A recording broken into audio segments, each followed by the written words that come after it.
با سلام به همه شما بینندگان گرامی، باز هم در آستانه روز خانمانسوز چهارشنبه سوزی قرار داریم و باز هم دغدغه همه علما و آیات اعظام و شخصی که شخص شخیص مقام عظمای ولایت که در یک کلمه خلاصه میشه: آتش.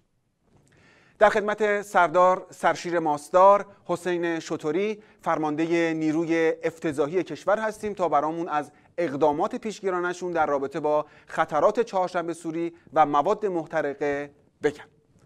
استاد بفرمایید. با سلام تو روح امام راحل و با درود به جسم ناقص ولی فقیه، ارواح اونا جسد و جیگر بزنه الهی و برکاتو. در رابطه با خطرات مواد مرخطره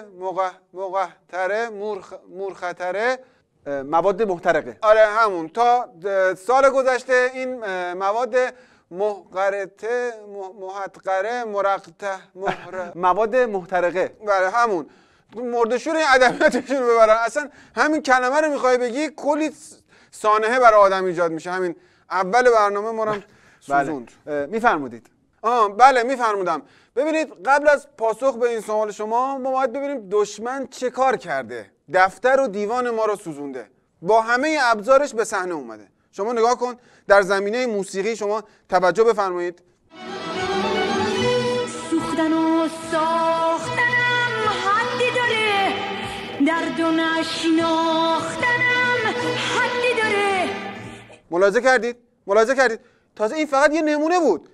نمونه بعدی رو شما نگاه کن. یک شب آتش در نیستانی فتاد. بفرمایید.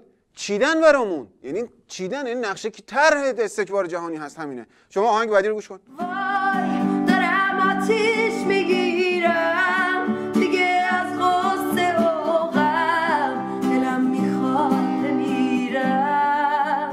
این یکی از زبون یکی از قربانیان همین حوادث هست. خب ما با توجه به این حجمه تدابیری رو اندیشیدیم. اول از همین نقطه بود که موسیقی حرام اعلام شد. ولی سردار، اینایی که شما گفتید در زمینه جنگ نرم بود. بابا تو خیابون، وسط خیابون اینا میترکونن. بله، اینجاست که ما وارد مبحث ترکوندن میشیم که واقعا در طول تاریخ صدمات زیادی رو به نظام جمهوری اسلامی زده. جسم ناقص مقام عظما خودش محصول نوعی ترکوندن بوده. همین الان هم ترکوندن خسارات بسیار زیادی به بیت المال وارد میکنه. هزینه جنس و عمل مقام عظما تو این شرایط تحریم سر به آسمون میسابه. مقام عظما 2 ساعت میزنه میره نوک قله صفا و معرفت، بعد یه ترقه میترکونن، هر چی زده رو میشوره میبره، عین کره، دوباره باز از اول. هی فس. پس با این حساب که شما میفرمایید کلا ترکیدن و ترکوندن خلاف موازین جمهوری اسلامیه. مطابق نظر علما ترکوندن فقط یک جا جایزه، اونم بیرون مرزها. عراق، سوریه، یمن، برادران سپاهی اونجا ترکیده میشن که تو تهران کسی نترکونه و از این مواد محترقه همون، حالا هرچی تو حالا ای ما رو بترکون. حالا بله، بریم یه آگهی بازرگانی ببینیم، برگردیم. ترقه چرا؟ آتش چرا؟ مواد محترقه چرا؟ بیت مقام عظمای ولایت تقدیم می‌کند ترقه ولایی مطمئن، بی خطر، نم کشیده، با بیش از نیم قرن سابقه ترکیدن. ایمن برای خانواده ها، نه صدا دارد، نه بو، نه خاصیت. شامپو ترقه ولایی. پسر جون چی کار داری میکنی؟ دارم فکر میکنم از چه ترقه استفاده کنم. فکر نکن، پودرتو عوض کن.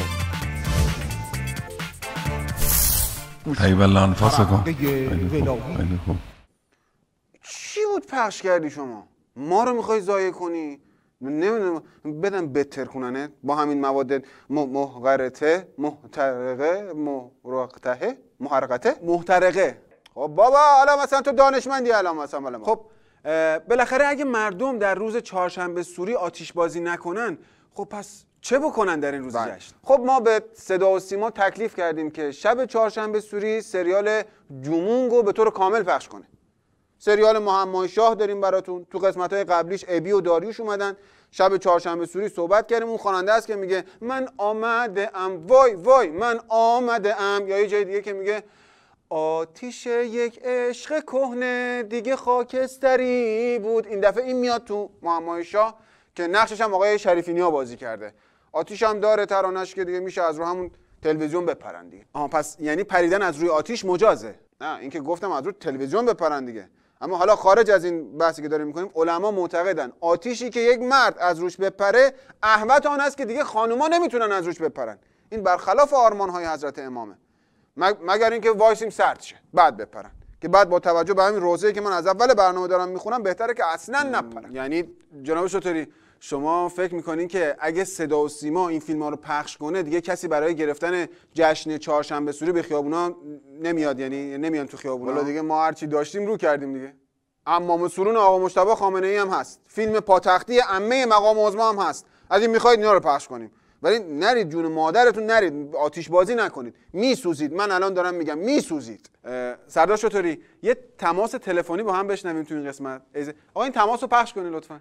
با سلام به سردار شطوری. آقا من از بچگی چهارشنبه سوری میرفتم همیشه، هیچ اتفاقی هم برام نیفتاده. میریم با بچه‌ها ترقه رو ترکوندیم، خلاصه شادی و هلهله و شعر و شعار. عزیز من حادثه خبر نمیکنه، میسوزی عزیزم.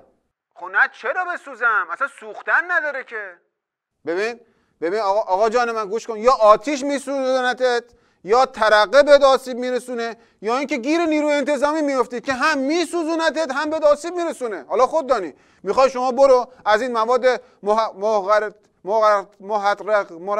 بله بینندگان عزیز، در پایان از شما تشکر میکنیم و خداحافظ. آقا محترقه بابا، محترق خفه کردیم ما رو بابا. حالا هر چی دیگه من چه چیز میکنم اصلا تو دانشمند محرق